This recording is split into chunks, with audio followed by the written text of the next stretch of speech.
Hello students, today's worksheet is for class 8th, worksheet number 38. First of all, you will write date 22nd Feb 2021, your name and your class teacher's name here.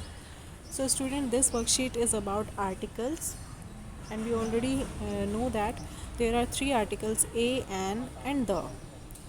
So this is part 1 of this worksheet, articles. An article is a word that comes before a noun. Article वो word होता है जो कि noun से पहले use होता है. जैसे द बॉय, बॉय एक नाउन है और बॉय से पहले द लग गया. ऐसे ही बी से पहले अ लगाया है इन्होंने. An apple. और हमें इसमें ए एन का ध्यान रखते हुए कैसे हम इसमें करते हैं, सिंगुलर होती हैं ये दोनों. जो ए और एन जो होता है वो सिंगुलर नाउन के लिए यूज़ होता है. सिर्फ हमें इसमें साउंड का ध्यान रखना होता है कि साउंड कैसी है. अगर कॉन्सोनेंट साउंड है तो वहाँ पर ए यूज़ होगा और अगर वोवल साउंड है तो एन यूज़ होगा. ठीक है, नीचे देखेंगे a and an have same meaning.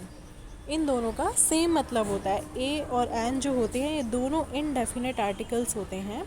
The difference depends on the sound at the beginning of the next word. सिर्फ इनका क्या डिफरेंस है कि इनकी साउंड का हमें ध्यान रखना होता है कि नेक्स्ट वर्ड की साउंड कैसी है.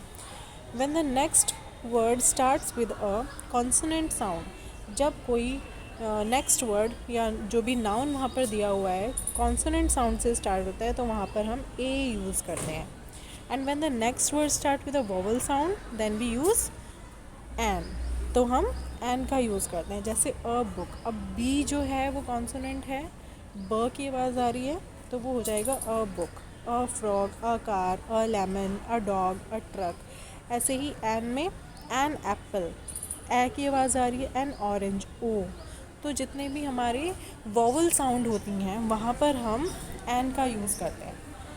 Be careful. अब देखिए यहाँ पर मेन जो चीज़ आपको देखनी है कि वो साउंड जो होती है ना लेटर की, वो सबसे ज़्यादा इम्पॉर्टेंट है. आप पहले वर्ड को बोल के देखेंगे जो साउंड आ रही है. अगर वहाँ पर कॉन्सोनेंट साउंड है तो आप ए लगाएंगे, अगर वॉवल साउंड है तो आप वहाँ पर एन लगाएंगे. ठीक है. A house. अब देखिए हाउस में ये ह की साउंड आ रही है, एच है, लेकिन यहाँ पर आप देखिए एन आर, एच से स्टार्ट है और आपने इसको आर पढ़ा तो अ की साउंड आ रही है. दोनों एच से स्टार्ट है, हाउस भी और आर भी, लेकिन हमें साउंड का ध्यान रखना है. अब हाउस की साउंड आई मतलब ह की साउंड आई तो हमने ए लिख दिया, और अगर आर की साउंड आई है तो हम इसको हावर नहीं पढ़ते हैं, हम इसको आर पढ़ते हैं.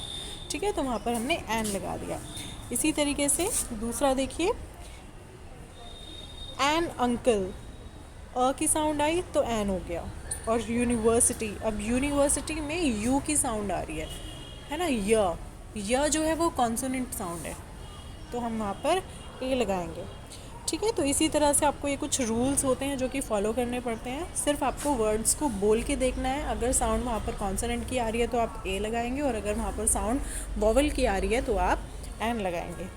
ठीक है, और ये फॉलो जो आप करेंगे ये आप एडजेक्टिव्स और एडवर्ब से भी पहले करेंगे. जैसे अ कोल्ड डे, अब डे तो नाउन हो गया लेकिन डे की विशेषता बताइए यहाँ पे, वो एडजेक्टिव है कोल्ड, तो यहाँ पर भी आप उसी का ध्यान रखेंगे कि कौन सी साउंड है. एन ईजी लेसन है ना, ईजी, तो ई की साउंड आई तो एन हो गया. इसी तरीके से यहाँ देखिए uses and examples, how to use a and the, है ना, इसको यूज़ करने का तरीका. Use before words beginning with a consonant sound.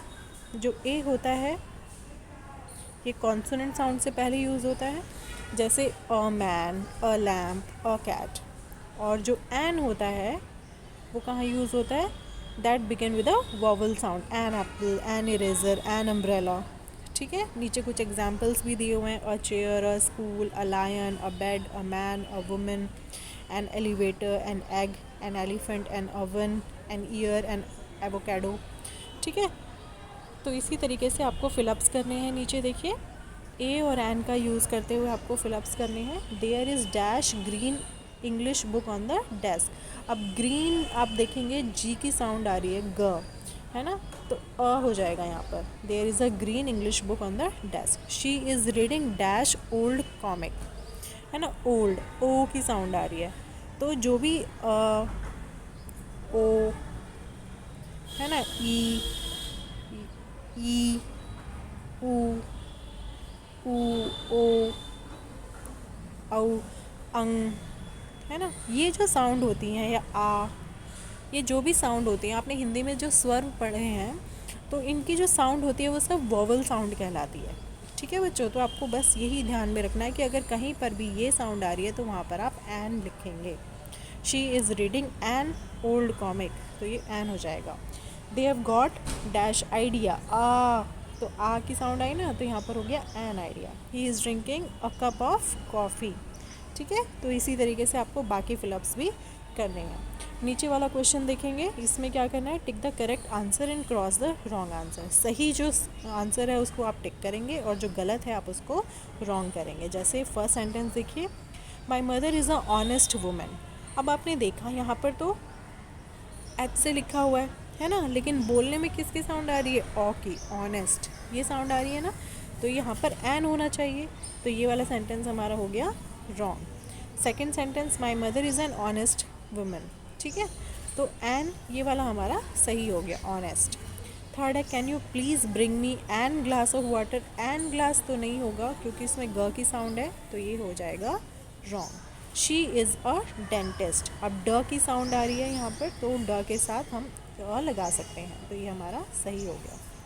Please hand me a book, ये भी टिक हो गया।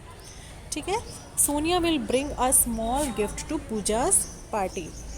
स्मॉल से पहले अ लगाया, स्मॉल, स की साउंड आ रही है, तो ये भी सही है।